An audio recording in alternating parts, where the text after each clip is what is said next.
여러분 안녕하십니까. 라스트 성공 전략의 김종성입니다. 우리 증시가 조정을 좀 받고 있습니다. 월요일부터 파란불이 켜져 있어서 마음이 편치 않은 그런 상황인데요. 코스피와 코스닥 나란히 모두 하락하고 있고요. 장 초반만 하더라도 코스닥 쪽에서는 상승세가 나오기도 했습니다. 하지만 외국인들이 이 현물 시장에서 계속해서 매도에 나서면서 시장 상황 조금씩 어렵게 가져가고 있는 듯한 모습입니다. 코스피에서 외국인들이 4거래일 연속 매도를 하고 있습니다. 코스닥에서는 6거래일 연속 매도를 하고 있는데 이에 대한 영향으로 약세를 면치 못하고 있는 상황입니다. 대형주, 중형주, 소형주 가리지 않고 현재 낙폭을 키워나가고 있고요. 조금씩 또 줄여나가는 모습 방금 또 확인할 수 있는 그런 모습이기도 합니다. 베이시스가 악화되면서 또 프로그램 매물도 점차 늘고 있습니다. 시장을 압박하는 요인으로 현재 간주가 되고 있는데요. 장 후반부 어떻게 마감될지 저희가 꼼꼼하게 분석을 한번 해보도록 하겠습니다. 저희 프로그램에 참여하실 분들은 저희에게 문자 남겨주시면 됩니다. 샵 5588번으로 현재 보유하고 계시거나 앞으로 매수를 하고 싶으신 그런 종목에 대해서 질문을 올려주시면 되겠습니다. 그렇다면 시황센터 연결해서 현재 주식시장 어떻게 진행되고 있는지 자세히 살펴보도록 하겠습니다. 김보람 아나운서와 함께합니다. 네, 시황센터입니다. 오늘 국내 증시 추가 상승 모멘텀이 부재한 상황에서 하락하고 있는데요. 앞서 지난 주말 뉴욕 증시 마찬가지로 7월 소매 판매가 부진하게 나타나면서 하락으로 마감했습니다. 오늘장 국내 증시는 외국인들의 대거 매도 물량에 시달리고 있는데요. 코스피 마감 코스피 지수부터 살펴보겠습니다.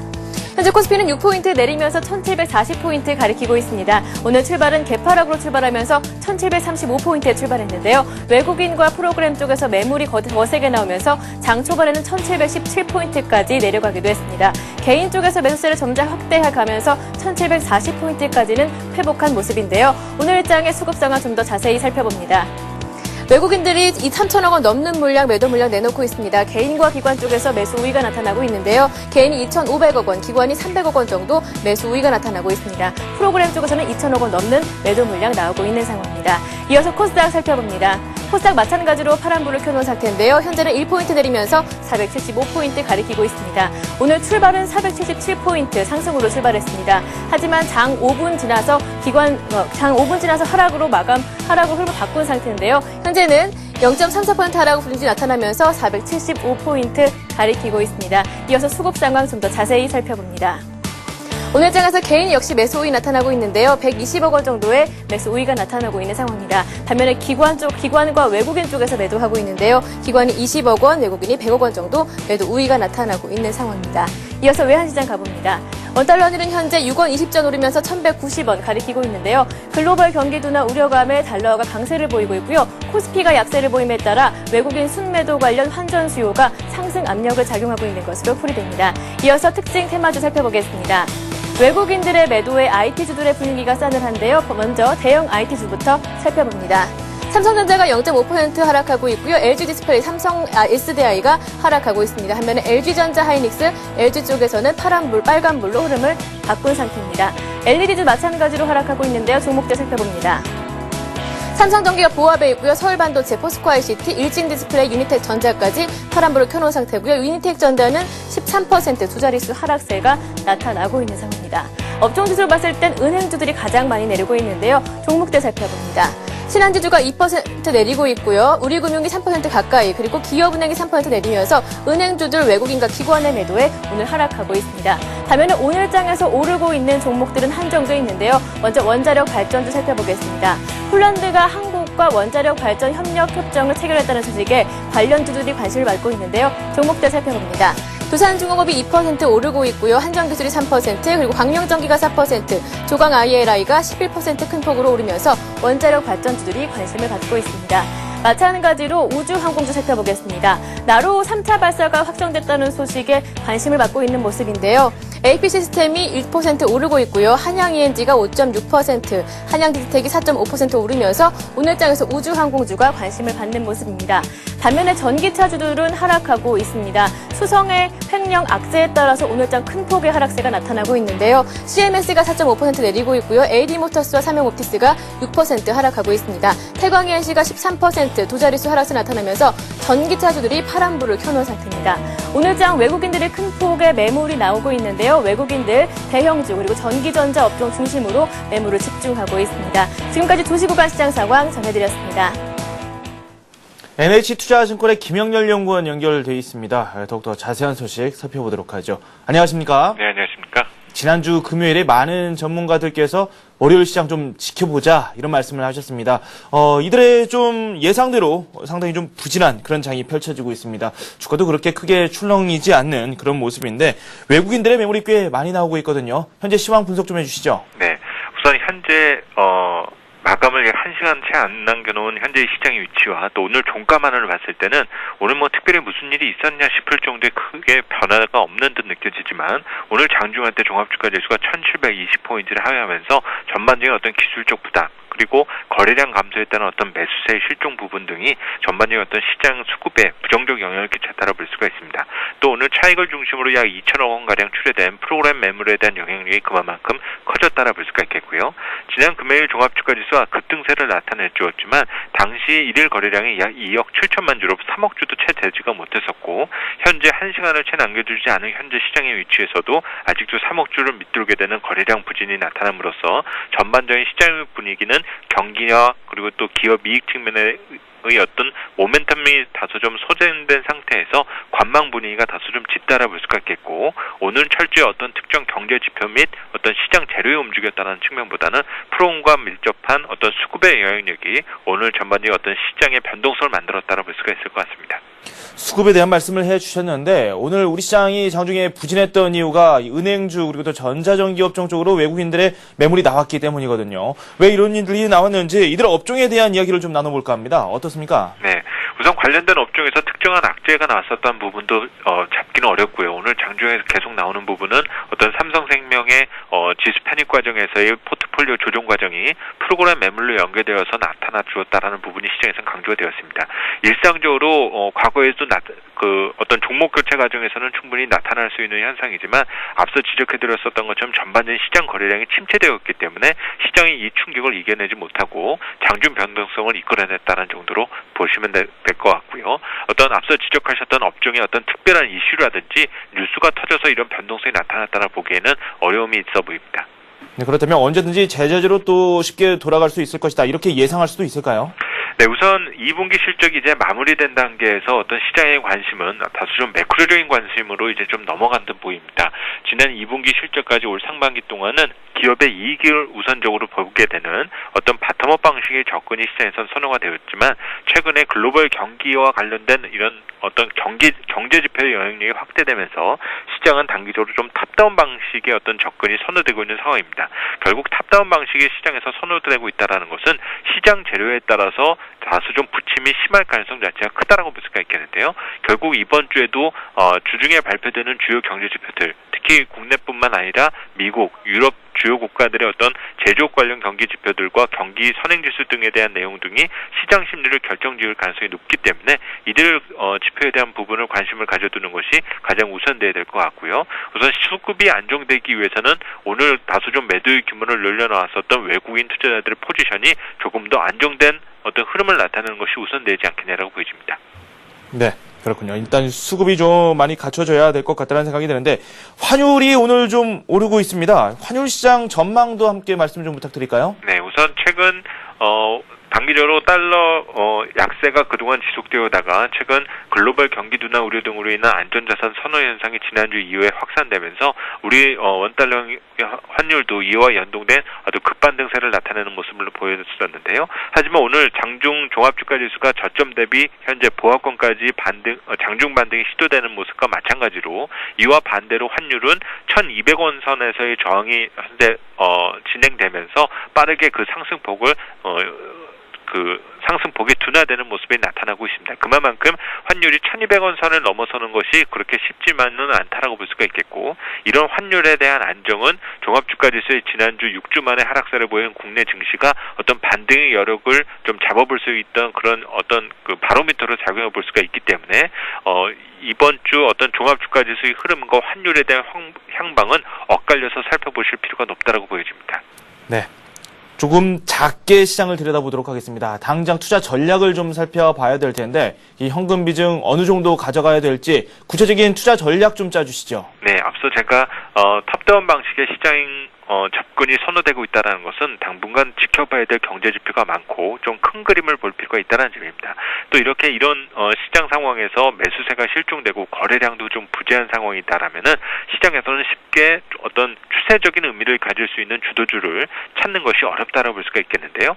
최근에 많이 빠졌었던 종목들이 반등할지는 모르겠지만 그 반등이 어떤 정고점을 넘어설 수 있는 어떤 추세적 상승의 의미를 갖는다라는 것이 쉽지가 않다는 점입니다. 따라서 최근 어떤 개별주 선호가 되면서 종목 장세가 연출되는 부분을 다 따라다닐 필요까지는 없다라고 볼 수가 있겠고, 전반적으로 어떤 경기 모멘텀이 회복될 수 있는 가능성, 또 기업 이익에 대한 어떤 신뢰성을 높일 수 있는 어떤 변수 등을 확인한 이후에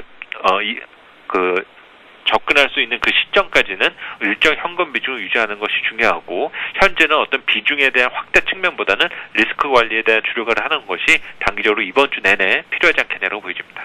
이번 주 초반부터 좀 부진한 면이 없잖아 있습니다. 그 때문에 조금은 관망하면서 시장을 들여다보는 그런 자세가 필요할 것 같습니다. 또 말씀 고맙습니다. 감사합니다. 네, NH투자증권의 김영렬 연구원과 함께했습니다.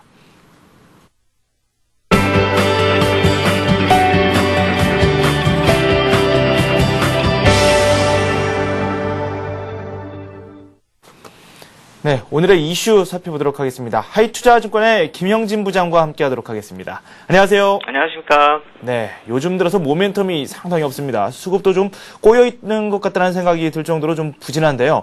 경제지표 쪽으로 저희가 관심을 가질 수밖에 없을 텐데 이마저도 좀 부진한 것 같다는 생각이 듭니다. 어떻습니까? 그렇죠. 이제부터는 기업 실적도 발표가 거의 다 끝났기 때문에 경제지표 쪽을 계속 관심 있게 봐야 되는데요. 계속 안 좋은 점이 부각이 되고 있다 이렇게 봐야 되겠죠.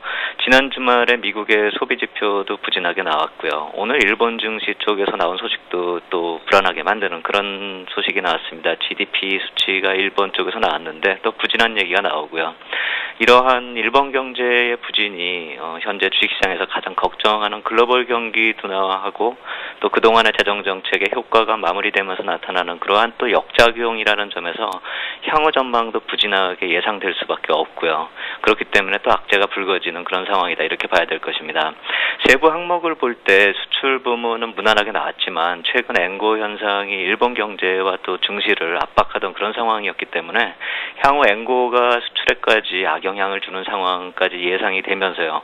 그렇다면 전부 다 더 향후가 안 좋게 되겠죠. 더 부담을 주는 그런 양상이다 이렇게 파악을 해야 될 것 같습니다.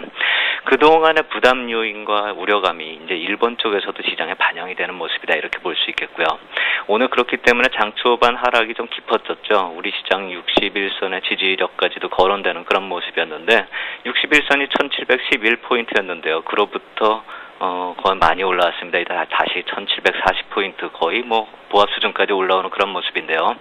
중국 증시가 또 상승 탄력을 높이면서 한국 시장도 안정을 서서히 찾아가고 있는 그런 모습이다 이렇게 말씀을 드리겠습니다. 네, 안정을 찾아가고는 있는데 수급적인 면을 저희가 천천히 살펴봐야 될 것 같다라는 생각이 듭니다. 외국인들이 지금 3천억 원 넘게 매물을 내놓고 있거든요.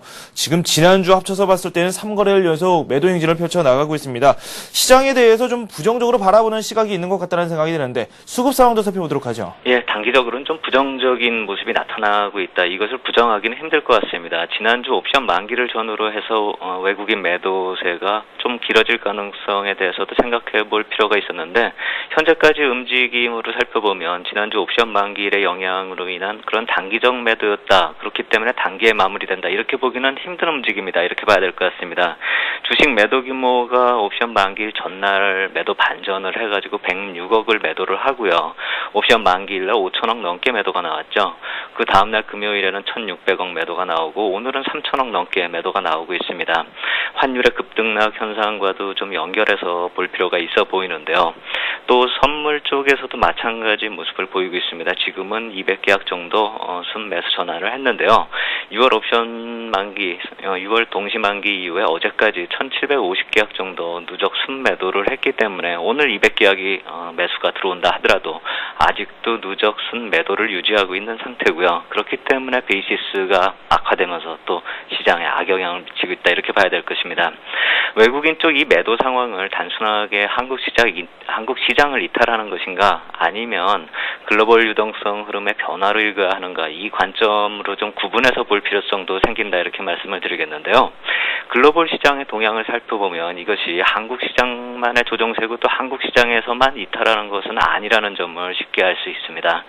글로벌 증시 중에서 그동안의 신고가 흐름의 이머징 마켓과 또 몇 개의 증시가 있죠. 한국과 동행해왔던 시장들이다 이렇게 보면 될 텐데요. 그러니까 이제 선진 시장의 약세하고는 좀 디커플링을 보인 칠레나 인도네시아나 필리핀이나 한국 같은 이머징 마켓 증시하고요. 또 선진 증시에서는 독일 같은 증시, 최근에 이들 증시가 모두 동반해서 조정세에 진입하고 있다라고 본다면 한국만의 문제는 아니겠죠. 달러 강세와 더불어서 글로벌 유동성 흐름에 단기적인 변화가 나타나고 있다 이렇게 볼 필요가 있어 보이고요. 이러한 유동성 흐름을 포함해서 현재는 모든 재료들이 주변 여건이 악재로 변한 상태다 이렇게 인식할 필요 있어 보입니다. 특히 이제 지난주에 FOMC 회의와 중국 경제지표 발표 당시에 악재성 재료가 노출되었는데요. 그때 시장이 이전에 바라던 미국 쪽에서 나올 수 있는 추가적인 경기 부양책이나 또 중국의 긴축 완화 재료 등은 아직 노출되지 않고 있는 것이죠. 그런데 오늘 같은 경우 상해 증시를 보면 그러한 점이 서서히 노출이 되고 있습니다. 그렇기 때문에 현재 시점은 호재는 잠복해 있는 상태에서 악재만 부각되고 있는데 서서히 이제 호재도 반영이 될 수 있는 그런 분위기가 만들어지고 있다 이렇게 볼 수가 있는 거죠. 오늘 중국 시장의 반등이 서서히 이런 재료들이 시장에 반영되기 시작했다 이렇게 인식할 필요 있어 보이고요. 아직은 전반적인 여건 완화에는 완전히 회복되기에는 시간이 약간 더 필요해 보인다 이렇게 말씀을 드리겠습니다. 호재성 재료가 남아있는 경제지표, 그렇다면 이번 주에 나올 경제지표에는 과연 호재가 있을지 그 부분을 한번 살펴보도록 하겠습니다. 어떤 소식들이 우리를 기다리고 있나요? 네, 16일 제조업 지수부터 시작해가지고요. 17일에 생산자 물가 지수, 주택장공 건수, 건축 허가 등의 이러한 주택 관련 지표들을 놓고 보면은 그다지 호재성 재료로 인식될 만한 상황은 아니다 이렇게 말씀을 드리겠고요. 또 19일에 경기 선행 지수 역시 마찬가지로 지난 주말에 말씀을 드렸지만 정점을 이미 친 것으로 확인되는 상황이기 때문에 시장의 긍정적인 영향을 더 기대하기는 힘들다 이렇게 말씀을 드리겠죠. 하지만 아까도 말씀드렸듯이 악재가 호재로 인식될 수 있는 그런 상황을 좀 생각을 해봐야 됩니다. 오히려 이렇게 안 좋은 상황이 계속 이어질 경우에 나타날 수 있는 경기 부양책이 이제 시장에서 연상될 때가 됐다는 점, 결국 이러한 악재가 호재를 불러오고 또 호재로 변하는 그 시점을 기다려야 할 것이다 이렇게 말씀을 드리는 것입니다. 한국 입장에서는 실질적인 영향으로 다음 주 초에 중국 지표가 더 관심이 간다 이렇게 말씀을 드리겠는데요. 중국의 경기 선행 지수가 나오죠. 4분기 경기 반전을 기대하기 위해서는 이제부터는 지표의 개선을 서서히 기대해 볼 만한 시점이다. 중국의 경기 선행 지수 말씀드린 것이고요. 확실한 반전이 아니어도 반전이 나타날 수 있는 그 가능성, 결국 좀 세부적으로 봤을 때 경기가 둔화되는 움직임이 완화되는 그러한 변화를 찾고자 하는 심리가 시장에서 점점 커지고 있고 또 시장에서 나타나고 있다는 점에서 다음 주 초에 나타나는 지표가 오히려 관심이 간다 이렇게 말씀을 드리겠고요. 이번 주는 당분간 좀 기간 조정으로 진입해서 자체적으로 바닥권 형성을 좀 확인할 필요 있겠다 이렇게 말씀을 드리겠습니다. 무리하게 시장에 참여하기보다는 좀 시장을 지켜보는 자세, 마찬가지로 이 앞에 분과 같은 의견을 주셨습니다. 두 말씀 고맙습니다. 감사합니다. 네, 하이투자증권의 김영진 부장과 함께했습니다. 이번에는 수급 상황과 연관지어서 관심 종목까지 살펴보도록 하겠습니다. 동양종금증권의 최일종 팀장 연결되어 있습니다. 안녕하세요. 네, 안녕하십니까. 네, 수급이 꼬여있다 이렇게 말씀을 앞에서 좀 드렸는데 수급 상황 어떤 상황인지 한번 말씀해 주시죠. 네, 그렇습니다. 우리 증시 수급이 상당히 좀 꼬여 있는 상황인데요. 전주말에 이제 미국 증시 하락한 이유가 되는 이제 소비 부진으로 인해서 향후 글로벌 경기 둔화 이러한 쪽이 지금 이유가 될 것 같습니다. 그러한 부분에 있어서 오늘 수급도 외국인들 적극적으로 3천억 이상의 순매도가 나오면서 상당히 좀 부정적인 흐름을 보여줬던 그런 하루 아닌가 이렇게 볼 수 있겠습니다. 결론적으로는 지금 종합지수 마이너스 4포인트, 27포인트까지 하락을 했다가 이러한 부분까지 재차 회복을 시키는 이제 원동력 같은 경우는 이제 개인과 기관 쪽에 순매수가 이제 저점 매수를 통해서 적극적으로 유입이 된 그러한 부분이 이제 중요한 포인트겠다라는 판단입니다. 오늘 수급 동향에서 찾아볼 수 있는 특징은 외국인들이 3,300억의 순매도를 하고 있습니다만은 프로그램 매도가 상당히 많이 나오고 있죠. 대부분의 프로그램 매도가 이제 외국인들 중심으로 지금 매도가 이제 출회가 되고 있는 상황이기 때문에 기관의 이제 저점 매수가 눈에 띄게 지금 부각이 되고 있다 이렇게 보시면 될 것 같습니다. 오늘 수급 동향 살펴보게 되면요, 외국인들이 거래소 쪽에서 3,300억의 순매도, 개인 쪽에서는 2,460억의 순매수, 기관 쪽에서는 500억 가량의 순매수 흐름 보이고 있습니다. 코스닥 시장 외국인들 100억 정도의 순매도 흐름 보이고 있고요. 개인 쪽에서는 110억의 순매수, 그리고 기관 쪽에서는 1억 정도의 순매도 흐름 보여주고 있습니다.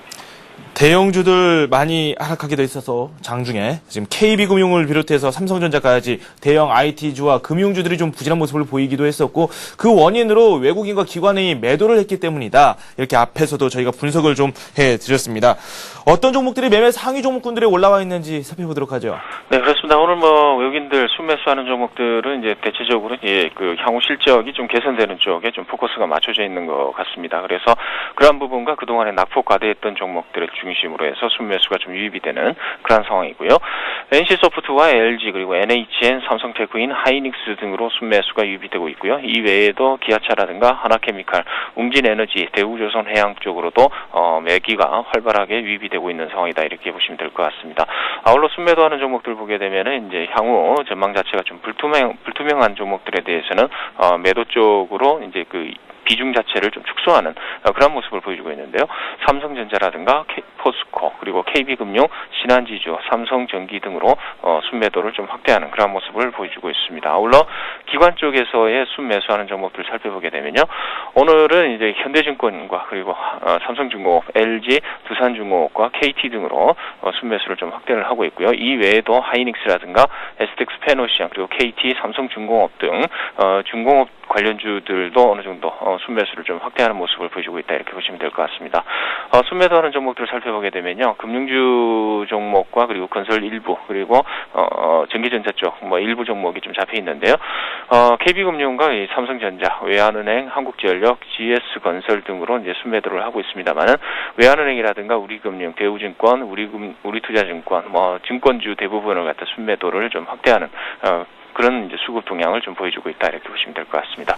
아울러 동시매매 외국인들 기관들 쪽에서 순매수를 동시적으로 하는 종목들을 살펴보게 되면은 LG와 두산중공업 그리고 하이닉스, 대우조선해양, 한전기술 등으로 이제 순매수를 좀 확대하는 그런 모습을 보여주고 있는데요. LG 같은 경우는 이제 외국인들과 기관 공이 뭐 20억 이상, 30억대의 순매수 흐름을 보여주는 그 견조한 그 수급 동향을 보여주고 있고요.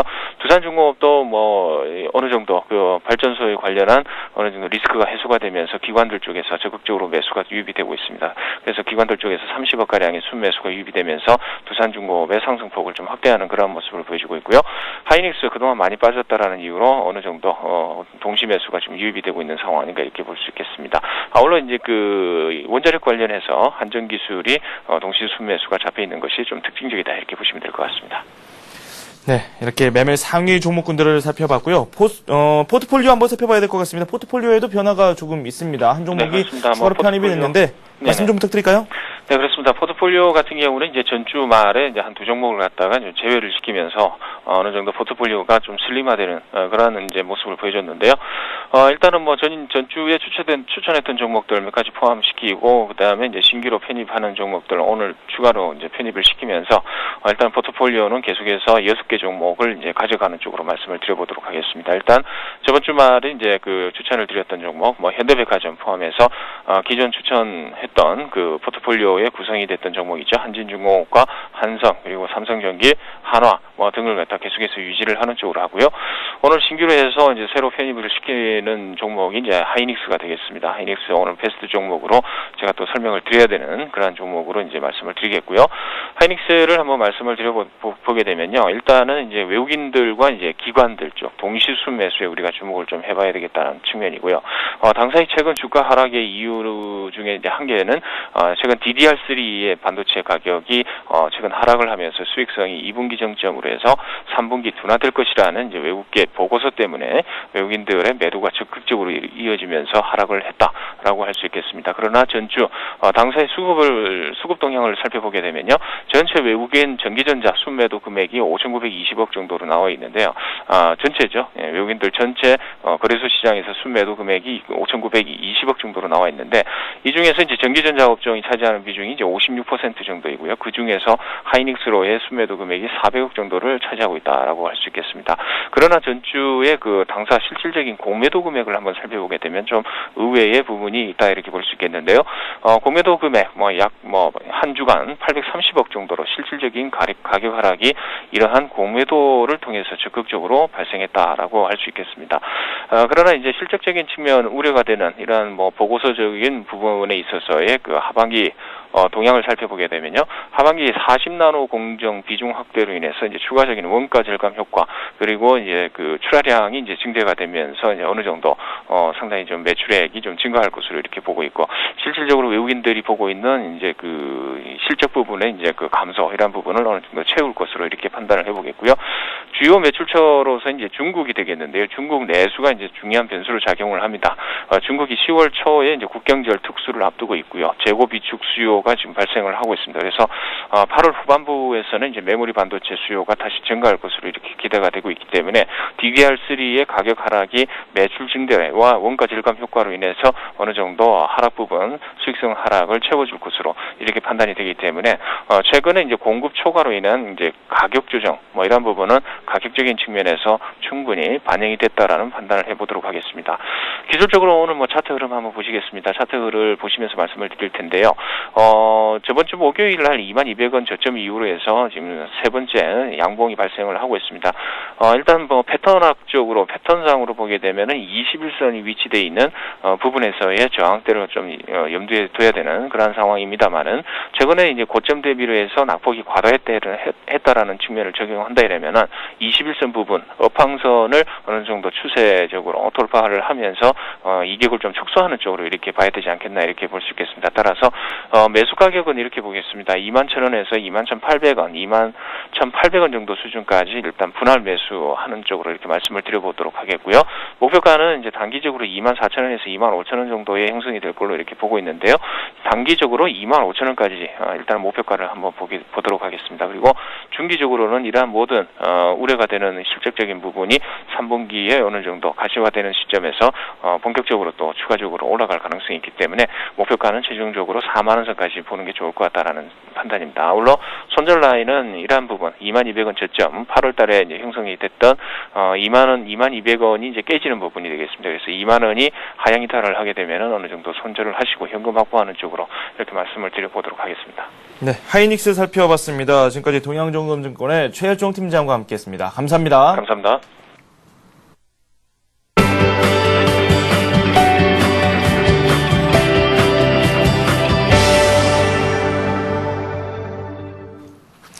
잠시 후 스피드 종목 상담이 이어집니다. 여러분께서 직접 참여하실 수 있는 코너인데요. 샵 5588번으로 문자 남겨주시면 되겠습니다. 이번에는 급등이 예상되는 종목 살펴보도록 하겠습니다. 백룡승천님 연결되어 있습니다. 안녕하세요. 안녕하십니까. 네, 오늘 급등하고 있는 종목들 먼저 살펴보도록 하죠. 어떤 종목들이 있습니까? 먼저 오늘 보실 종목은요. 바이오니아를 말씀을 드리고 싶습니다. 바이오니아는 지식경제부 세계 4대 소재 강국 진입을 목표로 하는 10대 핵심 소재 WPM의 사업 참여 기관으로 잠정적으로 결정이 된 상태라고 말씀을 드렸는데요. 에너지 절감 변환용 다기능성 나노 복합 소재 부분에 선정이 돼 있고요. 최근에 주가 흐름을 보면 1차 급등 후에 눌림목이 들어온 그러한 상황이기 때문에 이러한 눌림목 자리에서 강한 반등이 나오는 시점에서는 놓쳐서는 안 될 그런 눌림목 자리라고 말씀드릴 수 있겠는데요. 최근에 3일 동안 21선에서 지지를 받으면서 N자형 반등을 시도하는 그러한 모습을 보여주고 있고요.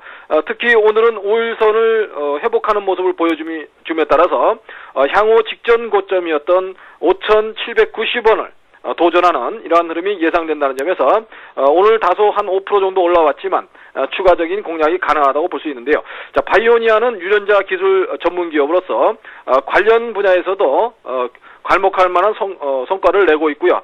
또한 실적이 호전되고 있는 회사라는 점에서 꾸준한 주가 상승을 기대해 볼 수 있다는 말씀을 드리고요. 오랫동안 조정 후에 1차 상승 그리고 눌림목이 들어온 그러한 구간에 있다는 말씀을 드릴 수 있겠습니다. 다음으로는 덕성인데요. 자, 최근에 52주 고가, 오늘 장중에 52주 고가를 돌파하는 흐름이 나오면서 시장에서 좀 주목을 받는 그런 모습인데요. 핵융합 관련주로 부각이 되고 있다는 말씀을 드릴 수 있겠고요.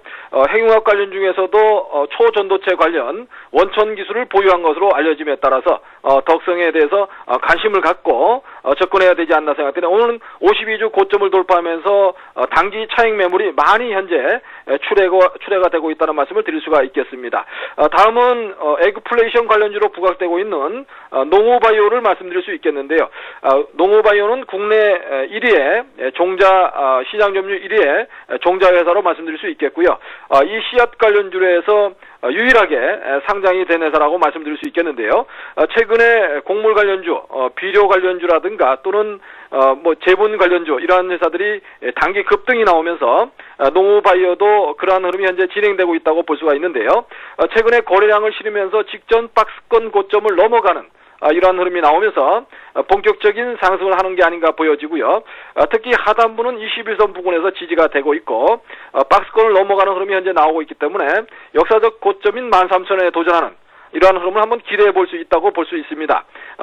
또한 꾸준한 실적이 뒷받침되는 종목이라는 점에서 저점 눌림목 구간에는 한번 매수를 노려볼 만하지 않을까 생각되는데요. 오늘 장중 저점은 현재 1,500원 부근이었었고요.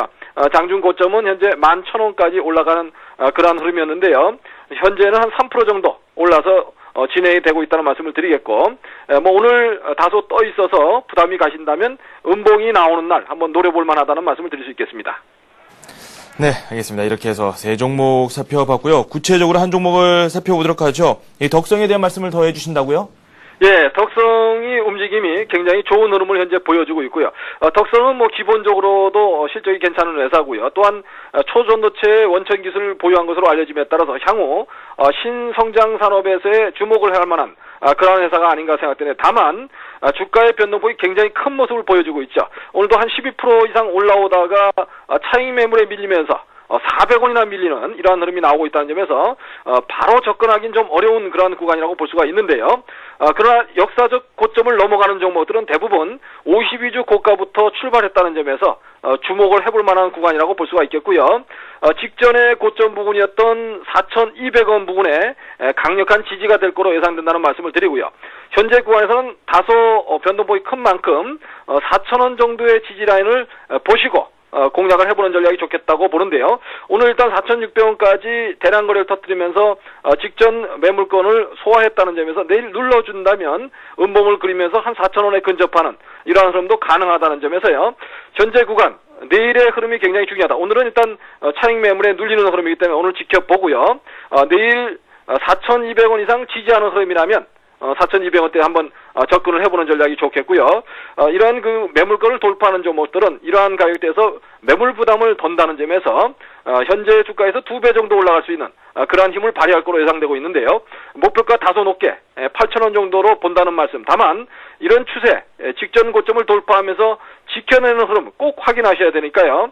4,000원 이상의 지지는 꼭 확인하자는 말씀을 드릴 수 있겠고요. 현재가인 4,200원대는 4,200원 직전 고점 부분의 지지로 보기 때문에 이러한 구간에서는 매수가 가능하다는 말씀을 드릴 수 있겠습니다. 현 구간에서 매수가 가능한 그 덕성에 대해서 말씀을 해주셨습니다. 고맙습니다. 감사합니다. 지금까지 백룡승천님과 함께했습니다.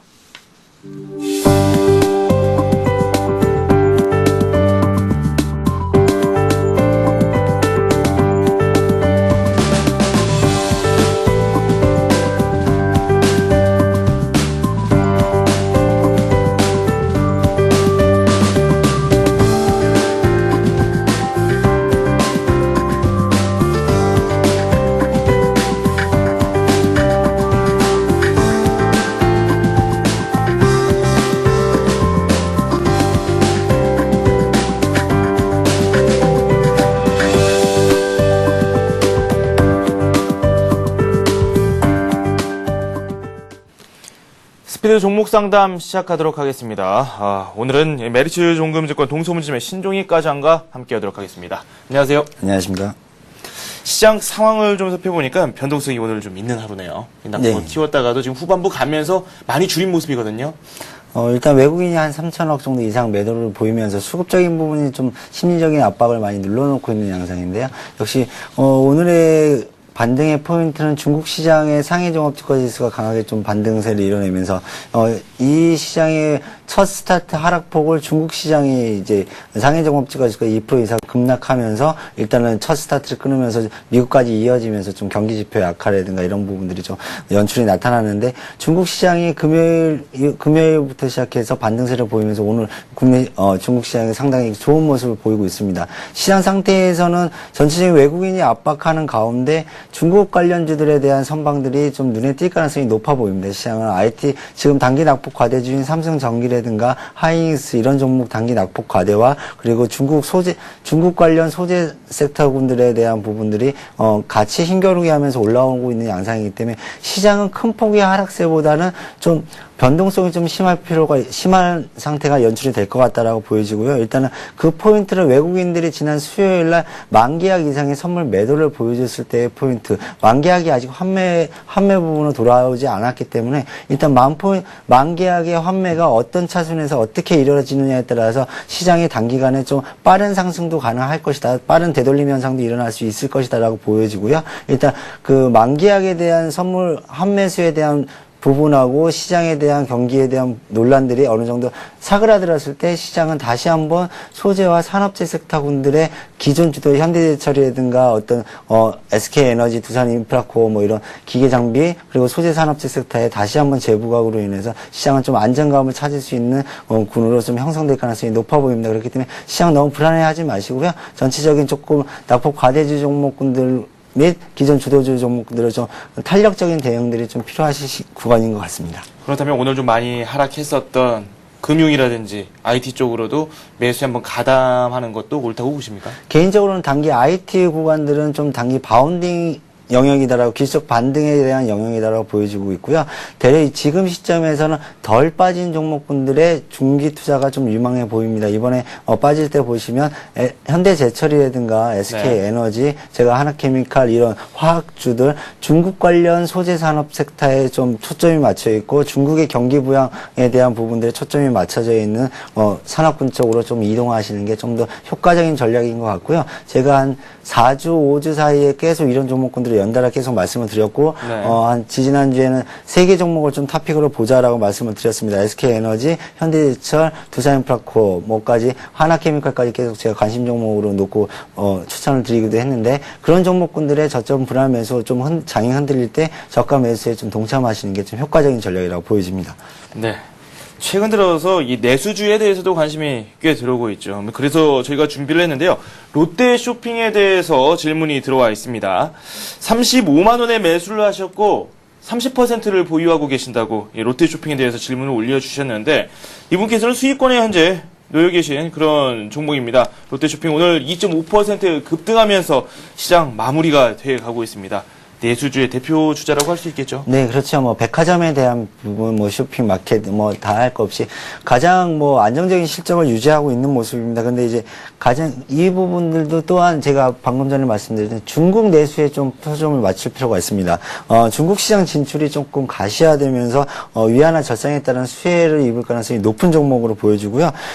만약에 위안화 절상에 대한 부분이 이슈가 된다면 또한 중국 쪽에 갖고 있는 점포 부분이라든가 이런 부분들이 자산 가치의 상승과 거기에 영업 가치가 또 긍정적인 모멘텀으로 작용을 하고 있기 때문에 지금 시장에서 이슈화된 부분들 차트 흐름을 좀 보시면 36만 원 박스권을 돌파하는 모습을 보여줬을 때가 중국 위안화 절상이라든가 내수에 대한 소비, 중국 쪽에 대한 포커싱을 좀 맞추고 올라왔다는 모습이거든요. 그렇다면 지금 중국에 대한 성장세가 계속 지속적으로 유효하다라고 보여지고 지금 전체적인 시장 안에서 글로벌 시장에서 뚫고 나갈 것도 중국밖에 안 보입니다. 재정이 가장 많이 안착되어 있는 중국 쪽의 모멘텀이 가장 강하다라고 생각하고 그리고 전 세계가 중국 쪽을 바라보고 있다면 중국 쪽 내수에 대한 포커싱을 맞추고 있는 종목군들은 좀 보유하고 홀딩하는 전략이 좀 유효하지 않겠나라고 싶습니다. 그렇기 때문에 단기 지금 큰 목표가를 36만 원 다시 되돌림 형성인 36만 원을 이탈하지 않는 이상 보유 관점에서 유지하시는 게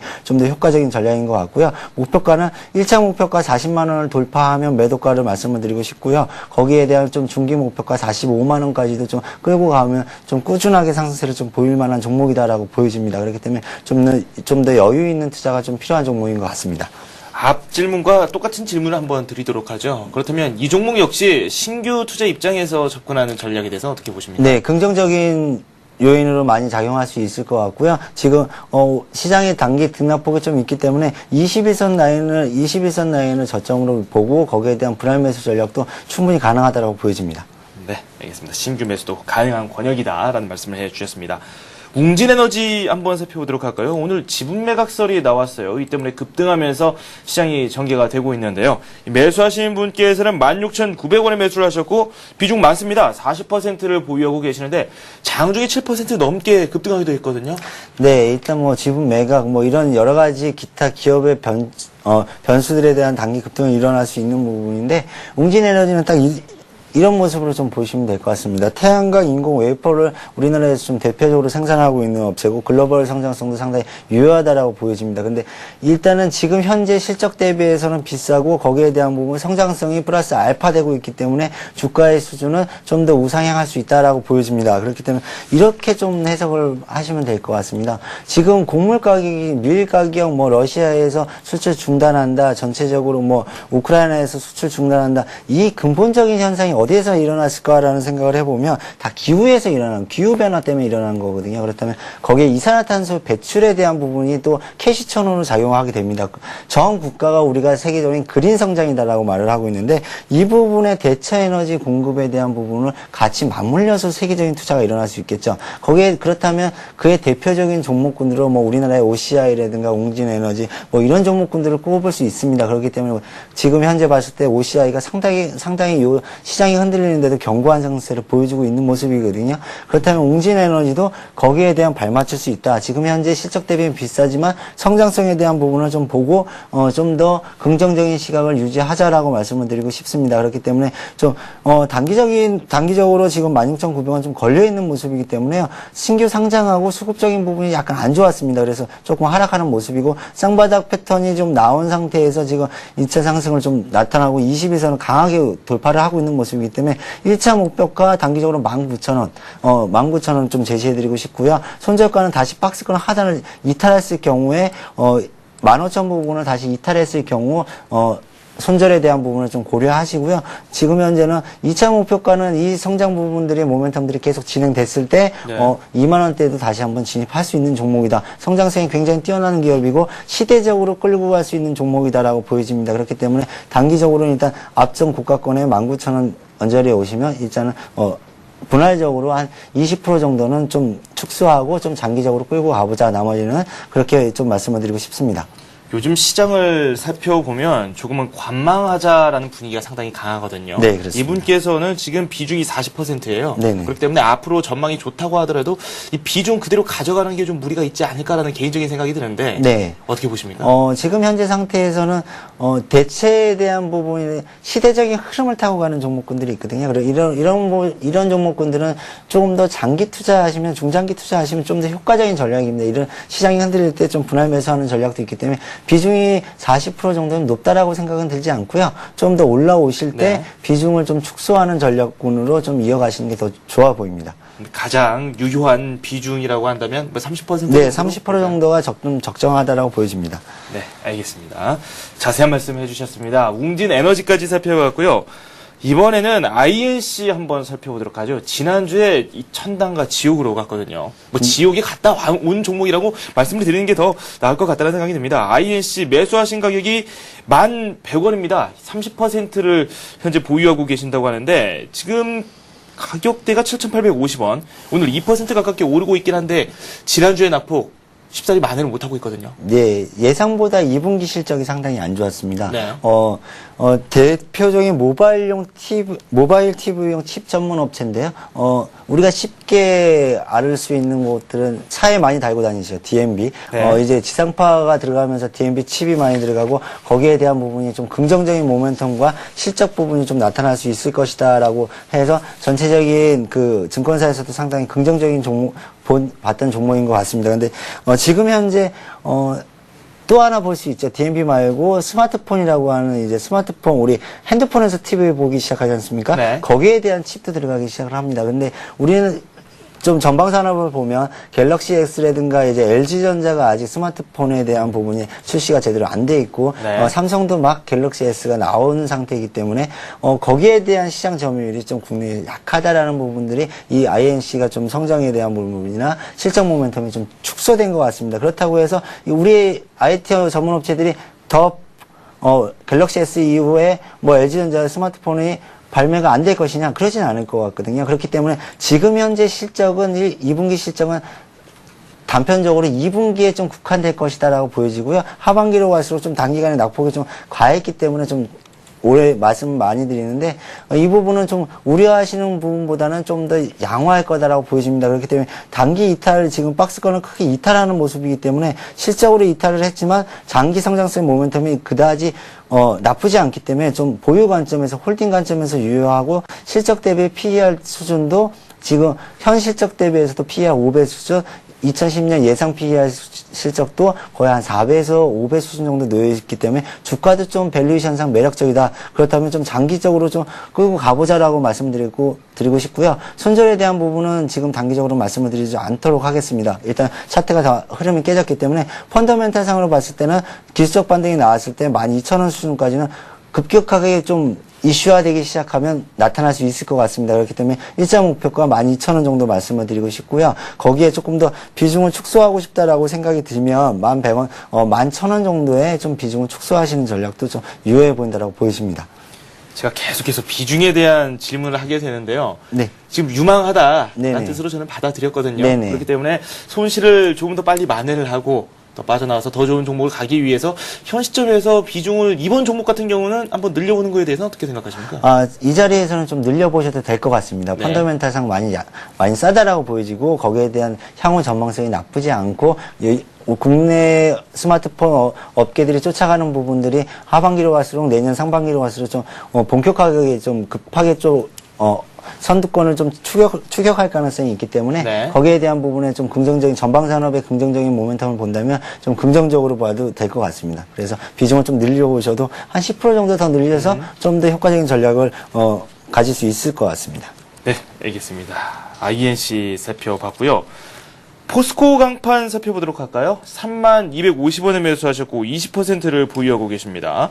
포스코 강판이 지난주까지만 해도 흐름이 괜찮다가 최근에 좀 추세가 약간씩 내려오고 있거든요. 네, 이제 뭐 경기 관련 이슈가 이제 경기에 대한 불확실성이 다시 이슈화되면서 좀 그런 모습을 좀 보이고 있습니다. 뭐 대표적인 경기가 좀 민감한 모습이기 때문에 포스코 계열의 내연 강판을 전문 업체를 하는 업체인데요. 자동차하고 가전제품의 경기에 따라서 상당히 좌지우지 될 수 있는 종목군들이기도 합니다. 그런데 종목이기도 합니다. 그런데 지금 현재 경기에 대한 둔화라든가 오늘 현대제철 같은 경우도 플러스를 다시 돌고 있는데요. 제가 보기에는 다음 주 정도 되면 경기에 대한 불확실성은 좀 많이 해소가 될 것 같습니다. 그렇기 때문에 이런 종목군들 같은 경우는 뭐 단기적으로 수급이 크게 나쁘지 않다면 기관 매수세가 또 쫓아오고 있는 종목군들이기 때문에 크게 나쁘지 않다면 좀 보유 관점에서 말씀을 드리고 싶고요. 지금 단기적으로는 오늘 저점 정도 될 것 같습니다. 오늘 저점 정도 29,000원이 깨지지 않으면 보유 관점에서 좀 유지를 하시는 전략이 유효하다고 보여지고요. 목표가는 단기 앞에 고점이었던 32,000원 수준 정도에 다시 한번 되돌리는 현상이 나타나면 좀 매도 관점에서 좀 접근하시는 게 좀 더 효과적인 것 같습니다. 네, 알겠습니다. 이번에는 코스닥 종목 한번 살펴보도록 하죠. 좀 작은 종목인데요. 에듀박스에 대해서 질문을 올려주셨습니다. 900원에 매수하셨고 15% 비중을 가지고 계십니다. 최근 들어서 코스닥 투자자분들이 상당히 불안해하고 계세요. 네. 유력한 테마주였던 자동차, 전기차 관련주에도 뭐 횡령 소식이 들려오면서 오늘 같은 경우도 그게 또 뉴스가 되지 않았습니까? 네, 뭐 전체적으로 코스닥 업체들이 코스닥 시장 자체가 조금 많이 눌려있다 보니까 거래소보다 상대적으로 매력도가 떨어지다 보니까 종목들이 좀 관심을 못 받고 소외된 종목군들도 나타날 수 있는데 네. 제 개인적으로 에듀박스를 어떤 모멘텀을 좀 찾아볼까라고 뭐 대표적으로는 잘 아실 겁니다. 뭐 영어 전문 교육 업체고 이보영 토킹 클럽이라는 게 대표적으로 지금 형성돼 있는데요. 이러니라는 새로운 시스템 이외에는 딱히 제가 보기엔 기업의 실적이라든가 이런 부분들이 완만하긴 하지만 급격한 성장성을 보이기는 좀 어려운 기업이다라고 보여집니다. 개인적으로 봤을 때는 조금 비중을 좀 올라왔을 때 좀 적극적으로 좀 줄여보자라고 말씀을 드리고 싶은데요. 네. 지금 기술적으로 봤을 때는 지금 굉장히 오랫동안 갇혀있는 모습입니다. 쭉 2010년 3월 상반기에 고점이 나서 쭉 흘렀다가 지금 옆으로 횡보하는 모습인데요. 단기적으로 지금 주가를 900원 정도에 사셨기 때문에 주가 수준 정도는 좀 부담되는 가격대에 사셨습니다. 그렇기 때문에 단기 목표가로는 좀 박스권에서 쉽게 벗어날 수 있는 모멘텀은 지금 단기적으로는 보이는 게 없어 보입니다. 그렇기 때문에 박스권에 800원 수준 정도의 언저리 오면 조금 손절에 대한 부분을 좀 고려해 보시는 게 좀 더 효과적이지 않겠느냐. 그렇기 때문에 지금 현재로서는 뭐 박스권 하단을 이탈할 사항은 아니지만 중기 상승할 모멘텀이 뚜렷하게 보이지 않기 때문에 박스권 상단 800원 정도 수준 정도에 오면 매도 관점에서 좀 치중하시는 게 좋을 것 같고요. 그래 좀 좋은 종목군들로 조금 이동하시는 전략이 효과적으로 보입니다. 선택의 기회는 많습니다. 그 기회를 본인이 잡아야 되겠죠. 뭐 이번 종목에 대해서 좀 아쉽더라도 말씀하신 대로 한번 잘 갖고 나가시면 좋을 것 같습니다. 에듀박스까지 한번 저희가 스피드 종목 상담 살펴봤고요. 이번에는 관심 종목 살펴보도록 하겠습니다. 오늘 삼성테크윈에 대한 말씀을 해주신다고요? 네, 뭐 제가 계속 소재하고 산업재 섹터군들에서 전기전자를 좀 한 3, 4주, 4, 5주 전에 배제시키고 계속 이 소재하고 산업재 섹터만 말씀드렸는데 우리 삼성테크윈 한번 말씀드리도록 하겠습니다. 그 3분기 실적 모멘텀이 상당히 강화가 예상이 되고 있습니다. 거기에 대한 부분 CCTV나 카메라 모듈, 산업용 엔진 등이 실적 개선세가 좀 뚜렷하게 보이고 있고요. 거의 하고 있는 사업 전체가 턴어라운드를 보이고 있는 모습이고 2분기에 반영됐던 일회성 비용들이 조금 소멸되면서 2분기 실적에 반영되면서 일회성 비용도 좀 사라지는 모습이고 그래서 3분기에 영업이익이 좀 급성장할 수 있는 전기전자 업종 중에서 좀 가장 급성장할 수 있는 종목이지 않겠나 싶고요. 전 사업부에서 성장 모멘텀이 좀 강화되고 있습니다. 거기에 기간 좀 차트 흐름을 좀 보시면 녹색선과 지금 보라색 선을 보시면 외국인 기관 수급선이 꾸준하게 증가하는 모습을 보이고 있습니다. 이게 누적 순매수량을 보여주고 있는 건데요.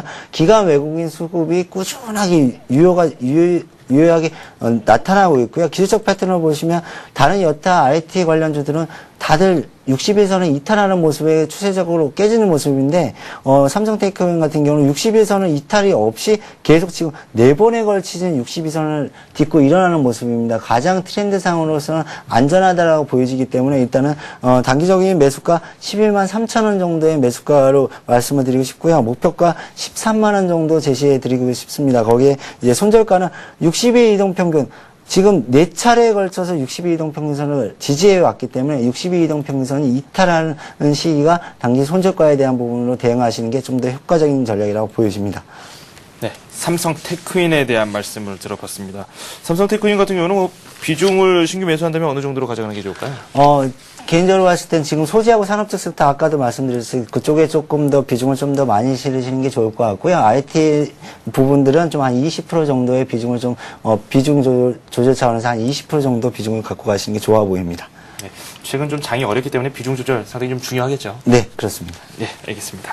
이렇게 해서 메리츠증권 동소문지점의 신종익 과장과 함께 스피드 종목 상담 그리고 또 관심 종목까지 자세하게 살펴봤습니다. 감사합니다. 네, 감사합니다. 동시효과로 접어들었습니다. 동시효과 상에는 거래소 쪽에 빨간불이 켜져 있네요. 지금 계속해서 변화가 있는 듯한데요. 2부에서 자세한 소식 말씀드리도록 하겠습니다. 저는 잠시 후에 뵙겠습니다.